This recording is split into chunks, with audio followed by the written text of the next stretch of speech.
Huawei Nova 7i was launched a couple of months back, and the hype around this phone was more than a lot. In fact, the hype was created by Huawei itself. I feel like the reality of this phone has been lost somewhere, and I decided to test this phone fully on my own.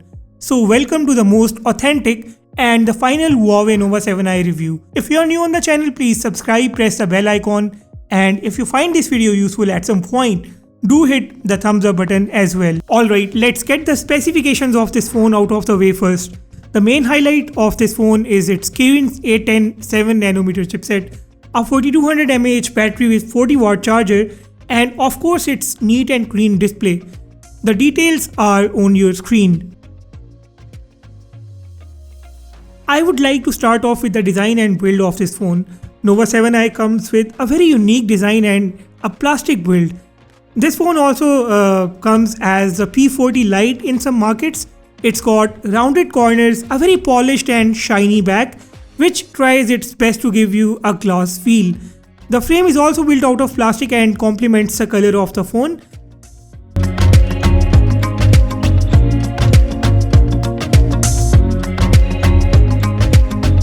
The back is a real fingerprint and smudges magnet. It's not easy at all to keep it clean.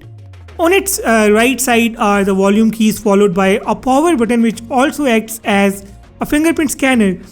At the bottom is the phone's headphone jack, Type-C port primary mic, and a big speaker grill.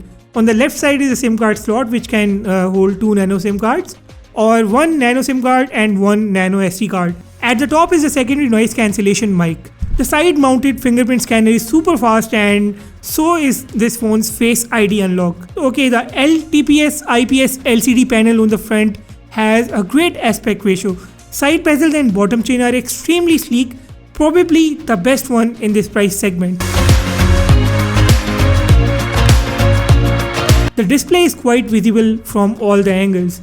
Brightness is appropriate for all the lighting conditions.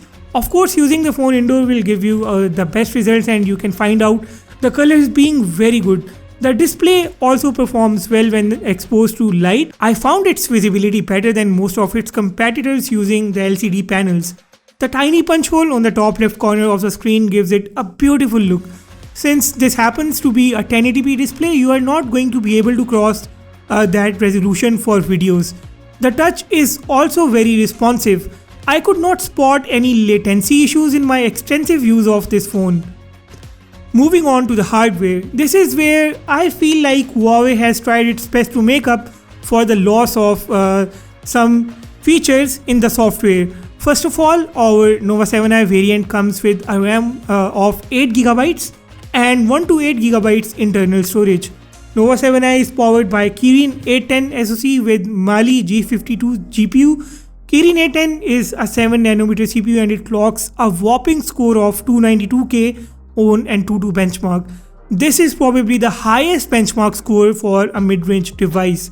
It is more than any Qualcomm or MediaTek mid-range chipset. The powerful hardware's efficiency clearly reflects in the performance of the Nova 7i. I played PUBG Mobile on this phone for a while.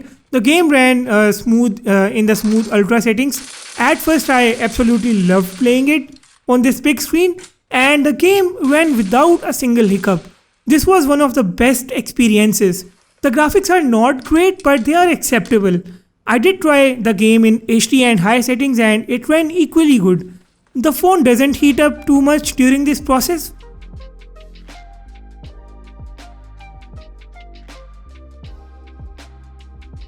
Furthermore, I played COD Mobile in very high settings. This gameplay was also impressive. So, full marks to Huawei for putting up such a great piece of hardware on this phone. By the way, Nova 7i doesn't have a gyroscope sensor. It does have a proximity sensor for calls and the rest of the sensors on the screen. So yeah, it's a little bit of disappointment for the gamers. The single bottom firing speaker of the Nova 7i is also very good, and here is the speaker test for all of you.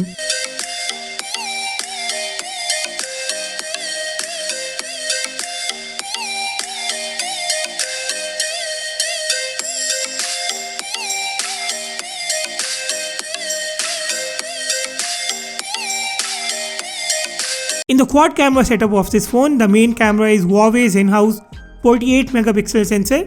The remaining camera details are on the screen. Nova 7i's camera app offers nothing different to the previous or new Huawei phones. The app comes with its dedicated 48 megapixels resolution mode, but the recommended camera resolution is only 12 megapixels. That of course is because of the pixel binning camera.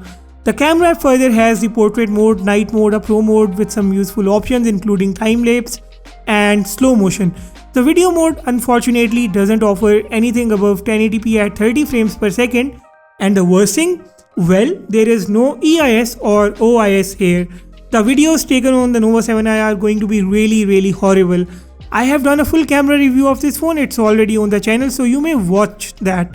I'll attach some camera samples here for now.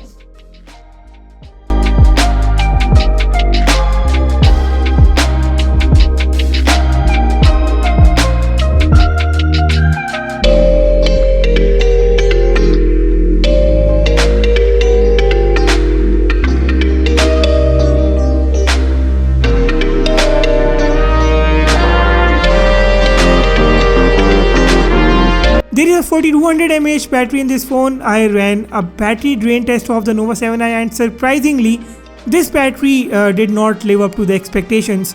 Nova 7i was the first one to die in my battery drain test, having 8 devices. The phone comes with a 40-watt charger, and guess what? The charger I got doesn't work. Huawei sold me a malfunctioned charger that hasn't been replaced so far. I've seen some users claiming the 40-watt charger taking about 70 to 75 minutes charging this battery, but since I use a 15-watt charger, it easily takes over 2 hours. Okay, I saved this for the end, so let's just talk about the software now. On the software side, we get the EMUI powered by Android 10. This is the latest available EMUI with all of its features. In fact, before reviewing this phone, I also got an update and I definitely upgraded the phone to the latest available EMUI update. Personally, I am not a fan of EMUI, but it is definitely better than MIUI. The phone's settings offer extensive control over the device. Since Huawei can no longer use the Google mobile services, Huawei has opted for its own Huawei mobile system. Nova 7i comes with the app gallery instead, and this is where you will start disliking the things. Nova 7i's app gallery offers thousands of applications that you would normally download from the Google Play Store.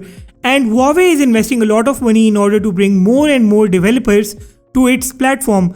But that, in my opinion, isn't going to solve the issues for Huawei. First of all, I believe that Huawei is living in some sort of inferiority complex. Over the past month, my Facebook timeline was flooded with Huawei sponsored videos with people explaining how you can still run the Google Maps or YouTube on your phone. In fact, some of those videos even suggested the users to use the modified versions of the applications. So if Huawei has built its own HMS, why is it still trying to convince people about the Google Apps installation and convincing them to get the phone? The app gallery is also the weirdest thing that I have ever used. For example, you will open the app gallery to download an app, let's say Google Maps or Facebook. You will search for the app, and if the app isn't available in the app gallery will quickly search for that somewhere else and provide you with the official or the unofficial APK link of the same. Now when I say unofficial, it means that the app gallery can pick up any third party, untrusted source, and you might end up falling into a trap. It further lists the links of the applications that have web interface. Google Maps is once again a prime example of that. So the shortcomings of the app gallery are endless here. To shift from the GMS and to move on from all the Google apps, Huawei itself needs to come out of the inferiority complex first and then ask the users to move on too. Seriously, stop trying to convince the users now, Huawei. Okay, so when we talk about the absence of the GMS on Huawei phones, it also doesn't end with the Google apps only. Basically, any application that uses any services of the Google framework that will not work on your Huawei phone. For example, you cannot run most of the microfinance banking applications, you cannot play the games like Asphalt 9 or Asphalt 8 or many other games on this phone.